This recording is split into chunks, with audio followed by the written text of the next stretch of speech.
Hi students, welcome back to our channel LSRW Spoken English through Telugu. In this video, we are going to learn some spoken English sentences. సిగ్గుపడాల్సిన అవసరం లేదు, కంగారు పడాల్సిన అవసరం లేదు, తినాల్సిన అవసరం లేదు.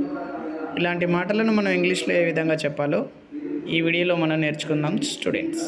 ఓకేనా? రైట్. చేయాల్సిన అవసరం లేదు అంటే there is no need to plus V1 అనే స్ట్రక్చర్ని మనం యూజ్ చేయాల్సి ఉంటుంది స్టూడెంట్స్. ఓకేనా? రైట్. సిగ్గుపడాల్సిన అవసరం లేదు, there is no need to shy.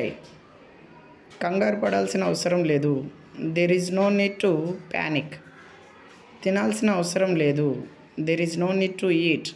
Me practice కోసం కింద ఒక సెంటెన్స్ ఇస్తున్నాను స్టూడెంట్స్.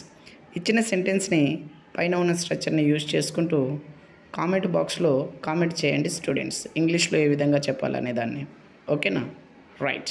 వినాల్సిన అవసరం లేదు. Please subscribe my channel to get more videos. Thank you students.